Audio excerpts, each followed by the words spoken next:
Assalamualaikum warahmatullahi wabarakatuh. Nama saya Irsyad Fadli Arif, NPM 18460410006.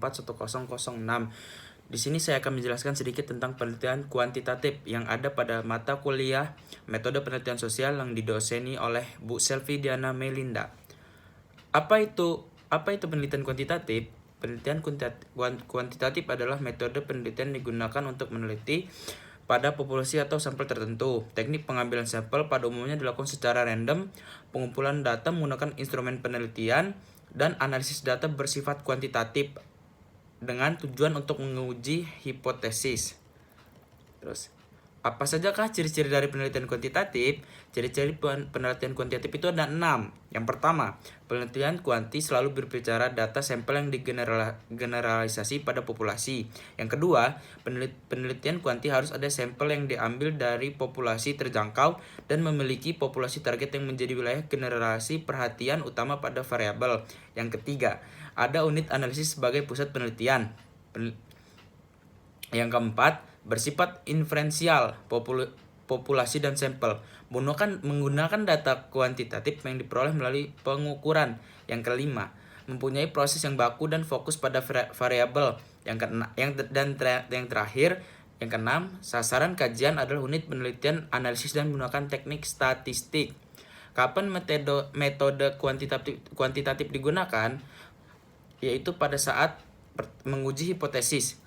Bila peneliti bermaksud menguji hipotesis penelitian, dan pada saat mendapat data yang akurat. Bila peneliti ingin mendapatkan data yang akurat berdasarkan fenomena yang empiris dan dapat diukur, dan saat juga menguji validasi. Bila ingin menguji terhadap adanya keraguan tentang validasi pengetahuan, teori dan produk tertentu. Terus, jenis penelitian kuantitatif. Jenis penelitian kuantitatif itu ada 8. Yang pertama, metode deskriptif. Apa itu metode deskriptif? Penelitian deskriptif merupakan jenis metode yang menggambarkan suatu objek dan subjek yang sedang diteliti tanpa adanya rekayasa, termasuk mengenai hubungan tentang kegiatan, pandangan, sikap, dan proses-proses yang berpengaruh dalam suatu fenomena yang terjadi. Yang kedua, pada metode komparatif.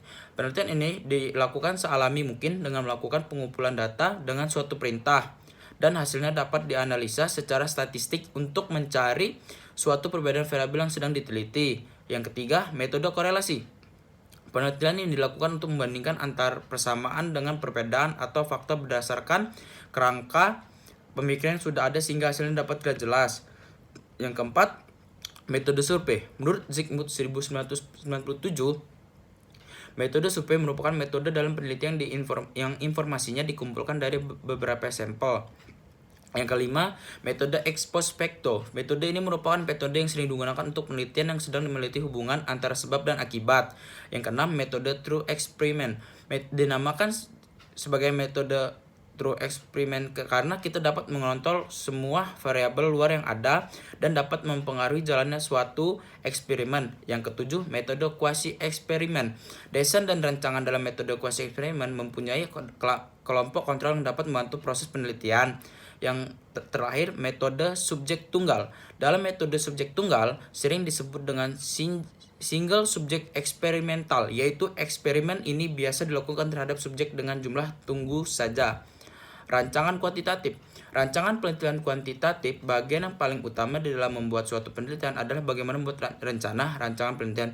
Menurut Babies 1095, yang dimaksud dengan perencana penelitian adalah mencatat perencanaan dari cara berpikir dan merancang suatu strategi untuk menemukan sesuatu. Penelitian kuantitatif seperti telah diuraikan pada bab sebelumnya adalah penelitian yang menggunakan asumsi pendekatan positif. Untuk menyusun sebuah rancangan penelitian, pada penelitian kuantitatif ada beberapa hal yang harus diperhatikan, yaitu yang pertama, memilih topik dan merumuskan pertanyaan penelitian. Yang kedua, melakukan penelusuran dan pembahasan teori. Yang ketiga, membahas struktur rancangan penelitian. Sekian dari saya. Apabila ada salah kata, saya mohon maaf. Wassalamualaikum warahmatullahi wabarakatuh.